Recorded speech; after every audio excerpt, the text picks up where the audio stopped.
Kalaburagi ಚಿತ್ತಾಪುರದಲ್ಲಿ RSS ಪಥಸಂಚಲನ ಅದ್ದೂರಿಯಾಗಿ ಸಾಗ್ತಾ ಇದೆ. ಪೊಲೀಸರ ಸರ್ಪಗಾವಲಿನಲ್ಲಿ ಗಣವೇಷಧಾರಿಗಳು ಹೆಜ್ಜೆ ಹಾಕಿದ್ದಾರೆ. ಸುಮಾರು 300 ಜನ ಗಣವೇಷಧಾರಿಗಳು ಭಾಗಿಯಾಗಿದ್ದು 50 ಜನ ಬ್ಯಾಂಡ್ ವಾದಕರು ಭಾಗಿಯಾಗಿದ್ದಾರೆ. ನಗರದ ಬಜಾಜ್ ಕಲ್ಯಾಣ ಮಂಟಪದಲ್ಲಿ ಆರ್ಎಸ್ಎಸ್ ಪಥಸಂಚಲನ ಸಾಗಿದೆ. ಪಥಸಂಚಲನದ ವೇಳೆ ಭಾರತ್ ಮಾತಾ ಕಿ ಜೈ, ವಂದೇ ಮಾತರಂ ಎಂದು ಘೋಷಣೆ ಕೂಗಲಾಗಿದೆ. ಇನ್ನು ಆರ್ಎಸ್ಎಸ್ ಪಥಸಂಚಲನದ ಕುರಿತು ಅರುಣ್ ಕದಂ ಪ್ರತ್ಯಕ್ಷ ವರದಿಯನ್ನು ನೀಡಿದ್ದಾರೆ, ನೋಡೋಣ. ಪಥಸಂಚಲನ ಒಂದು ತಿಂಗಳಿಂದ ಸಾಕಷ್ಟು ಗಂಟಾಗಿ ಉಳಿದಿದ್ದು ವಿವಾದಕ್ಕೆ ಕೂಡ ಕಾರಣವಾಗಿತ್ತು. ಆದರೆ ಇಂದು ಏನಂದ್ರೆ ಆರ್ಎಸ್ಎಸ್ ಪಥಸಂಚಲನ ಈಗ ಶಾಂತಯುತವಾಗಿ ಆರ್ಎಸ್ಎಸ್ ಪಥಸಂಚಲನ ಈಗ ಮುಕ್ತಾಯವಾಗಿರುವಂತದ್ದು.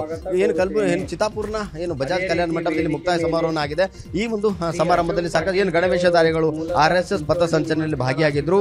ಆ ಒಂದು ಪಥಸಂಚಲನ ಭಾಗಿಯಾದಂತ ಎಲ್ಲ ಗಣವೇಷಧಾರಿಗಳು ಕೂಡ ಈಗ ವಿಶ್ರಾಂತಿಯನ್ನು ಮಾಡ್ತಾ ಇರುವಂತದ್ದು. ಈ ಒಂದು ಬಜಾಜ್ ಕಲ್ಯಾಣ ಮಂಟಪದಲ್ಲಿ ಈಗ ಆರ್ಎಸ್ಎಸ್ ಪಥಸಂಚಲನ ಸಮಾರಂಭ ನಡೀತಾ ಇದೆ. ಇನ್ನು ಇಲ್ಲಿ ಏನಂತಂದ್ರೆ ಕೃಷ್ಣಾಜಿ ಜೋಶಿ ಅವರು ಈಗ ಈ ಒಂದು ಸಮಾವೇಶದ ಕುರಿತು ಈಗ ಮಾತನಾಡಿದ್ದಾರೆ. ಹಾಗಾಗಿ ಸಾಕಷ್ಟು ಜನ ಏನು ಗಣವೇಷಧಾರಿಗಳು ಕೂಡ ಈ ಒಂದು ಕಾರ್ಯಕ್ರಮ ಆಯಿತು. ಈ ಒಂದು ಪಥಸಂಚಲನದಲ್ಲಿ ಸಾಕಷ್ಟು ಜನ ಸಾರ್ವಜನಿಕರು ಕೂಡ ಗಣವೇಷಧಾರಿಗಳಿಗೆ ಪುಷ್ಪಾರ್ಚನೆ ಮಾಡೋದ್ರ ಮೂಲಕ ಅವರಿಗೆ ಒಂದು ಭವ್ಯವಾದಂತಹ ಸ್ವಾಗತವನ್ನು ಕೋರಿದ್ರು. ಈ ಒಂದು ಚಿತ್ತಾಪುರ್ನಲ್ಲಿ ಆರ್ಎಸ್ಎಸ್ ಪಥಸಂಚಲನ ನಡೆಸಿದ್ರೆ ಸಾಕಷ್ಟು ಲಾ ಅಂಡ್ ಆರ್ಡರ್ ತೊಂದರೆ ಆಗುತ್ತೆ ಅನ್ನೋ ಕಾರಣಕ್ಕಾಗಿ ಸಾಕಷ್ಟು ಬಿಗಿ ಪೊಲೀಸ್ ಬಂದೋಬಸ್ತನ್ನು ಕೂಡ ಮಾಡಲಾಗಿರುವಂತದ್ದು.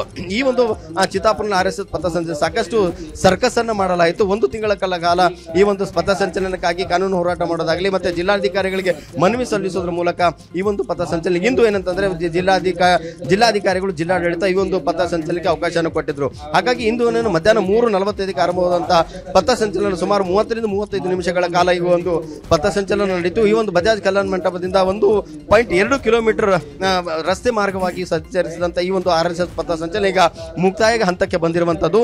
ಇಂದು ಏನಂತಂದ್ರೆ ಈ ಒಂದು ಬಜಾಜ್ ಕಲ್ಯಾಣ ಮಂಟಪದಲ್ಲಿ ಈಗ ಮುಕ್ತಾಯ ಸಮಾರಂಭವನ್ನ ಆಯೋಜನೆ ಮಾಡಲಾಗಿದೆ. ಇಲ್ಲಿ ಏನಂತಂದ್ರೆ ಕೃಷ್ಣಾಜಿ ಜೋಶಿ ಅವರೀಗ ಆರ್ಎಸ್ಎಸ್ ಗಣವೇಷಧಾರಿಗಳಿಗೆ ಮತ್ತೆ ಸಾರ್ವಜನಿಕರಿಗೆ ಬೋಧನೆಯನ್ನು ಮಾಡಲಿದ್ದಾರೆ. ಈ ಒಂದು ಪಥಸಂಚಲನ ಸಾಕಷ್ಟು ಕಗ್ಗಂಟನ್ನ ಆಗಿತ್ತು. ಆದರೆ ಈ ಬಾರಿ ಈ ಒಂದು ಸಮಾವೇಶ ಏನು ಮಾಡ್ತಾ ಇದ್ದಾರೆ, ಅಲ್ಲದೆ ಈ ಒಂದು ಪಥಸಂಚಲನ ಈಗ ಸಂಪೂರ್ಣವಾಗಿ ಶಾಂತ ರೀತಿಯಿಂದ ಆಗಿತ್ತು. ಅಲ್ಲದೆ ಈ ಒಂದು ಪಥಸಂಚಲನದ ಉದ್ದಕ್ಕೂ ಕೂಡ ಸಿಸಿಟಿವಿ ಕ್ಯಾಮೆರಾಗಳ ಮತ್ತೆ ಡ್ರೋನ್ ಕ್ಯಾಮೆರಾಗಳ ಮೂಲಕ ಏನು ಸಿಸಿಟಿವಿ ಕಣ್ಗಾವಲಿನಲ್ಲಿ ಈ ಒಂದು ಪಥಸಂಚಲನ ಮುಕ್ತಾಯವಾಗಿರುವಂಥದ್ದು. ಈ ಒಂದು ಪಥಸಂಚಲನ ಸಾಕಷ್ಟು ಗಮನ ಸೆಳೆದಿದೆ ಅಂತ ಪುಟ್ಟ ಮಕ್ಕಳು ಕೂಡ ಈ ಒಂದು ಆರ್ಎಸ್ಎಸ್ ಪಥಸಂಚಲನದಲ್ಲಿ ಭಾಗಿಯಾಗಿದ್ರು. ಅದು ಕೂಡ ಆಕರ್ಷಣೆ ಆಗಿತ್ತು. ಎಲ್ರಿಗೂ ಕೂಡ ಮಕ್ಕಳು ವೃದ್ಧರನ್ನದು ಎಲ್ರಿಗೂ ಕೂಡ ಈ ಒಂದು ಪಥಸಂಚಲನ ಭಾಗಿಯಾಗಿ ಈಗ ಆರ್ಎಸ್ಎಸ್ ಪಥಸಂಚಲನ ಈಗ ಏನಂತಂದ್ರೆ ಮುಕ್ತಾಯ ಸಂಪೂರ್ಣವಾಗಿ ಯಶಸ್ವಿಯಾಗಿ ಒಂದು ಆರ್ಎಸ್ಎಸ್ ಪಥಸಂಚಲನ ಮುಕ್ತವಾಗಿದೆ. ಆದ್ರೆ ಯಾವುದೇ ರೀತಿಯ ಅಹಿತಕರ ಘಟನೆ ನಡೆದು ಪೊಲೀಸನ್ನ ಬಿಗಿ ಬಂದೋಬಸ್ತನ್ನು ಮಾಡಿದ್ರು. ಆದ್ರೆ ಯಾವುದೇ ರೀತಿಯ ಅಹಿತಕರ ಘಟನೆ ನಡೆದಂತೆ ಶಾಂತ ರೀತಿಯಾಗಿ ಒಂದು ಆರ್ಎಸ್ಎಸ್ ಪಥಸಂಚಲನ ಈಗ ಮುಕ್ತಾಯವಾಗ್ತಾ ಇರುವಂತದ್ದು. ಕ್ಯಾಮರಾ ಪರ್ಸನ್ ಸಂಜೀವ್ ತಳವಾರ್ ಜೊತೆ ಅರುಣ್ ಕದಂ, ನ್ಯೂಸ್ 18 ಕಲಬುರಗಿ. ಚಿತ್ತಾಪುರದಲ್ಲಿ ಆರ್ಎಸ್ಎಸ್ ಪಥಸಂಚಲನದ ಬಗ್ಗೆ ಮಾತನಾಡಿದ ಸಚಿವ ಪ್ರಿಯಾಂಕ್ ಖರ್ಗೆ, ನಾವು ಹೇಳಿದಂತೆ ಆರ್ಎಸ್ಎಸ್ ಪಥಸಂಚಲನ ನಡೀತಾ ಇದೆ. ಆರ್ಎಸ್ಎಸ್ ಮತ್ತು ನಮ್ಮ ನಡುವೆ ಈಗ ಕದನ ಆರಂಭ ಆಗಿದೆ. ಪಥಸಂಚಲನಕ್ಕೆ ಅನುಮತಿ ಕೊಟ್ಟಿದ್ದು ನಾವು, ರೂಟ್ ಫಿಕ್ಸ್ ಮಾಡಿದ್ದು ನಾವು, ಎಷ್ಟು ಜನ ಇರಬೇಕು, ಯಾರು ಬರಬೇಕು ಅಂತ ಹೇಳಿದ್ದೆ ನಾವು ಹೇಳಿದ ಮೇಲೆ ಪರೇಡ್ ಅಂತ ಮಾಡ್ತಿರೋದು. 3 ಲಕ್ಷ ಜನ ಸೇರ್ತೀವಿ ಅಂತಿದ್ದ ಬಿಜೆಪಿ ಅವರು ಎಲ್ಲಿದ್ದಾರೆ? ಅಶೋಕಣ್ಣ ಬಂದ್ರ, ವಿಜೇಂದ್ರ ಬಂದ್ರ, ಯಾರು ಬಂದ್ರು ಅಂತ ಬಿಜೆಪಿ ನಾಯಕರ ವಿರುದ್ಧ ವಾಗ್ದಾಳಿ ನಡೆಸಿದ್ರು. ಮಾಹಿತಿ ಅಲ್ಲಪ್ಪ, ಅನುಮತಿ ಕೇಳಿ ಅಂತ ಕೇಳಿದ್ವಿ. ಅವ್ರ ಅನುಮತಿ ಕೇಳಲ್ಲ ಅಂದ್ರೆ ಕೊಡಲ್ಲ ಅಂತ ಹೇಳಿದ್ವಿ. ಅದು ಕೋರ್ಟ್ ಅವ್ರು ಹೋಗಿದ್ದು, ನಾವಲ್ಲ. ಈಗ ಯಾರ ಪ್ರಕಾರ ಆಗ್ತಾ ಇದೆ? ಸರ್ಕಾರದ ಪ್ರಕಾರ ಆಗ್ತಾ ಇದೆ. ಪರ್ಮಿಷನ್ ಕೊಟ್ಟಿದ್ದು ಯಾರು? ನಾವು. ಎಷ್ಟು ಜನ ಇರ್ಬೇಕಂತ ಹೇಳಿದ್ ಯಾರು? ನಾವು. ಯಾವ ರೂಟ್ ಫಾಲೋ ಮಾಡ್ಬೇಕಂತ ಹೇಳಿದ್ ಯಾರು? ನಾವು. ಯಾರ್ಯಾರು ಇರಬೇಕು ಅಲ್ಲಿ ಅಂತ ಹೇಳಿದವ್ರು ಯಾರು? ನಾವು. ಮತ್ತೆ ಇದ್ರ ಗೊಂದಲ ಏನಿದೆ? ನಾವು ಮಾಡಬೇಡಿ ಅಂತ ಎಲ್ಲಿ ಹೇಳಿದೀವಿ? ಏನಾಯ್ತ್ರಿ? 3 ಲಕ್ಷ ಜನ ಸೇರಿಸ್ತೀನಿ ಅಂದಿದ್ರಲ್ಲ, ಎಷ್ಟು ಜನ ಬಂದ್ರಿ? ಈಗ 300. ಅಶೋಕಣ್ಣ ಬರ್ತೀನಿ ಅಂದಿದ್ರಲ್ಲ, ನಿಮ್ಮ ವಿಜೇಂದ್ರ ಅವ್ರು ಬಂದ್ರ? ಅವ್ರು ಬಿಡಿ, ಕಲಬುರ್ಗಿದಿಂದ ಹೋದ್ರ ಯಾರನ? ಯಾಕಂದ್ರೆ ಇಲ್ಲಿಂದ ಯಾರು ಹೋಗಕ್ಕಾಗಲ್ಲ. ಸಿಕ್ ಬಿದ್ರೆ it is a violation of the court direction. ಸಮೀರವಾಡಿಯಲ್ಲಿ ಟ್ರ್ಯಾಕ್ಟರ್ಗಳಿಗೆ ಬೆಂಕಿ ಇಟ್ಟ ಕೇಸ್ಗೆ ಸಂಬಂಧಪಟ್ಟಂತೆ ಮಹಾಲಿಂಗಪುರ ಠಾಣೆಯಲ್ಲಿ 2 ಎಫ್ಐಆರ್ ದಾಖಲಾಗಿವೆ. ರೈತ ಸಂಘದ ಪರ ಬಂದ 17 ಜನರ ವಿರುದ್ಧ ಎಫ್ಐಆರ್ ದಾಖಲಾಗಿದ್ರೆ ಕಾರ್ಖಾನೆ ಪರವಾಗಿ ಬಂದಿದ್ದ 5 ಜನರ ವಿರುದ್ಧ ಎಫ್ಐಆರ್ ದಾಖಲು ಮಾಡಿಕೊಳ್ಳಲಾಗಿದೆ. ಇನ್ನು ಕಾರ್ಖಾನೆ ಪರವಾಗಿ ಬಂದಿದ್ದ 5ರನ್ನ ಪೊಲೀಸರು ವಶಕ್ಕೆ ಪಡೆದು ವಿಚಾರಣೆ ಮಾಡುತ್ತಿದ್ದಾರೆ. ರೈತ ಸಂಘದ 17 ಜನರ ಪೈಕಿ 10 ಮಂದಿಯನ್ನ ವಶಕ್ಕೆ ಪಡೆಯಲಾಗಿದೆ. ಇನ್ನು ಈ ಎಲ್ಲಾ ಬೆಳವಣಿಗೆಗಳ ಬೆನ್ನಲ್ಲೇ ರೈತ ಸಂಘಟನೆಯ ಮುಖಂಡರು ತುರ್ತು ಸಭೆ ಮಾಡುತ್ತಿದ್ದಾರೆ. ಮುಧೋಳದ ಜಿಎಲ್ಬಿಸಿ ಐಬಿಯಲ್ಲಿ ಚರ್ಚೆ ಮಾಡಲಾಗುತ್ತಿದೆ. ರಾತ್ರಿ 1 ಗಂಟೆಗೆ ಹೋಗಿ ಹುಡುಗರು ಅರೆಸ್ಟ್ ಮಾಡ್ಯಾರ. ಅದು 11 ಮಂದಿ ಅಂತ ನಮಗೆ ಲೆಕ್ಕಾಚಾರ ಈಗೈತಿ. ಇನ್ನು 17 ಮಂದಿ ಅಂತ ಒಂದೈತಿ. ಆಮೇಲೆ 100 ರಿಂದ 100 ಜನ 150 ಅಂತ ಹೇಳ್ಯಾರ. ಇರ್ಲಿ, ಅದು ಎಲ್ಲರೂ ಇರ್ಲಿ. ಇವತ್ತಿನ ಕಾರ್ಯಕ್ರಮ ನಮ್ದು ಜೈಲ್ ಬರೋ ಕಾರ್ಯಕ್ರಮ. ಜೈಲಿಗೆ ಹೋಗಕ್ ನಾವು ಪೇಯಾಡಿದೀವಿ. ಎಲ್ಲಾ ರೈತರು ಜೈಲಿಗೆ ಹೊಕ್ಕಿವಿ. ಸಿದ್ದರಾಮಯ್ಯ ಸರ್ಕಾರ ನಮ್ಮ ರೈತರ ಕಬ್ಬು ಬೆಳೆಗಾರ ಜೈಲ್ದಾಗ ಇಡ್ಬೇಕಂತೇಳಿ ರೈತರು ನಮ್ದು ಕಬ್ಬು ಬೆಳೆಗಾರದೊಂದು ಹೋರಾಟ ಮುಂದುವರಿತೀವಿ. ಸಮೀರವಾಡಿ ಕಾರ್ಖಾನೆ ಬೆಂಕಿ ಅವಘಡ ಪ್ರಕರಣಕ್ಕೆ ಸಂಬಂಧಪಟ್ಟಂಗೆ ಕಾರ್ಖಾನೆ ಸಿಬ್ಬಂದಿ ಮಲ್ಲಿಕಾರ್ಜುನ ಗುಗ್ಗರಿ ಅನ್ನುವರು ದೂರು ದಾಖಲಿಸಿದ್ದಾರೆ. ಅಪರಿಚಿತರು ಕಾರ್ಖಾನೆಗೆ ನುಗ್ಗಿ ಕಾರ್ಖಾನೆಯ ಅಗ್ನಿಶಾಮಕ ವಾಹನ ಹಾಗೂ ಬೈಕ್ ಜಖಂಗೊಳಿಸಿದ್ದಾರೆ ಅಂತ ದೂರು ಕೊಡಲಾಗಿದೆ. ಮುಧೋಳದಿಂದ ಕಾರ್ಖಾನೆ ವಿರುದ್ಧ ಪ್ರತಿಭಟನೆಗೆ ಬಂದವರ ವಿರುದ್ಧ ದೂರು ದಾಖಲಾಗಿದೆ. ಇವರಿಗೆ ಬೆಂಕಿ ಪ್ರಕರಣಕ್ಕೆ ಸಂಬಂಧಪಟ್ಟಂಗೆ ಒಟ್ಟು 3 ಕೇಸ್ ದಾಖಲಾಗಿದೆ. ಬೀದರ್ನಲ್ಲಿ ಕಬ್ಬು ದರ ನಿಗದಿಗೆ ರೈತರ ಹೋರಾಟ ಮುಂದುವರೆದಿದ್ದು 4ನೇ ದಿನಕ್ಕೆ ಕಾಲಿಟ್ಟಿದೆ.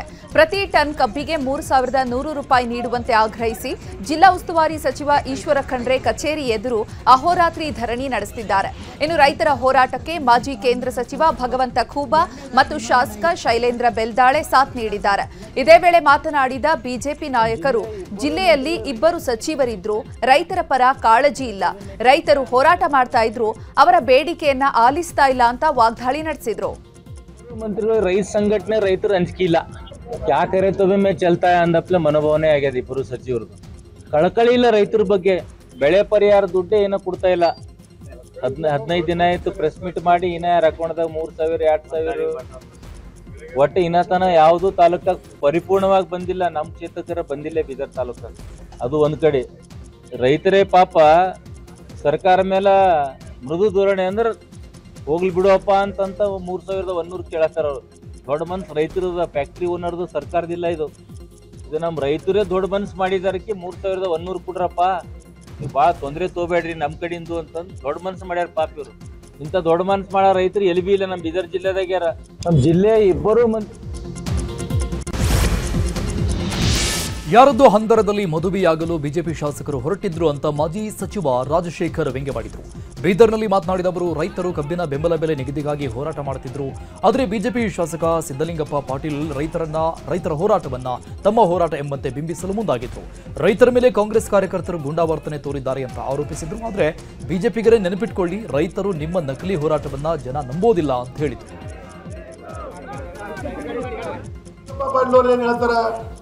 ವಿರೋಧ ಪಕ್ಷದವರು ಸ್ಟ್ರೈಕ್ ಮಾಡ್ತಕ್ಕಂಥ ಅಧಿಕಾರ ಇದೆ. ಪಾಪ ಅವ್ರಿಗೆ ನಾವು ಯಾವುದು ಬೇಡ ಅಂತ ಹೇಳಿಲ್ಲ.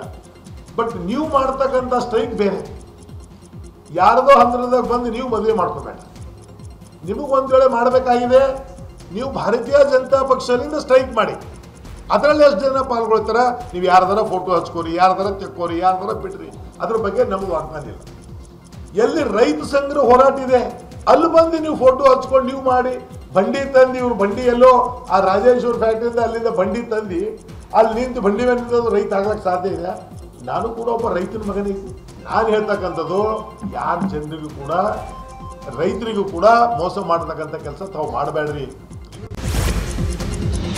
ಸಂಪುಟ ಪುನರ್ರಚನೆ ವಿಚಾರವಾಗಿ ಮಾತನಾಡಿದ ಡಿಕೆ ಸುರೇಶ್, ಅದರ ಬಗ್ಗೆ ನನಗೆ ಮಾಹಿತಿ ಇಲ್ಲ, ಏನೇ ಇದ್ರೂ ಪಕ್ಷದ ಹೈಕಮಾಂಡ್ ತೀರ್ಮಾನ ಮಾಡುತ್ತೆ, ಎಲ್ಲವನ್ನೂ ಕಾದು ನೋಡೋಣ. ಸಿಎಂ ಆಗ್ಬೇಕಂತ ತುಂಬಾ ಜನರು ಕ್ಲೈಮ್ ಇದೆಯಲ್ಲ, ನಮ್ಮ ಅಣ್ಣ ಸಿಎಂ ಆಗಬೇಕೆಂಬ ಮಾತನ್ನ ನಾನು ಅನೇಕ ಬಾರಿ ಸ್ಪಷ್ಟವಾಗಿ ಹೇಳಿದ್ದೇನೆ. ಹೈಕಮಾಂಡ್ ಏನು ತೀರ್ಮಾನ ಮಾಡುತ್ತೆ ಕಾದು ನೋಡೋಣ ಅಂತ ಹೇಳಿದ್ದಾರೆ. ಗೊತ್ತಿಲ್ಲಪ್ಪ ನನಗೆ, ನೀವು ಅದನ್ನ ಹೇಳ್ತಾ ಇದ್ದೀರಿ, ಕಾದ್ ನೋಡೋಣ ಎಲ್ಲರೂ ಏನೇನಾಗುತ್ತೆ ಏನು ಅನ್ನೋದನ್ನ. ಅದನ್ನ ಅನೇಕ ಸಾರಿ ಅದನ್ನ ಅನೇಕ ಸಾರಿ ಸ್ಪಷ್ಟವಾಗಿ ಹೇಳಿದ್ದೀನಿ ಏನು ಅಂತ ಹೇಳಿ.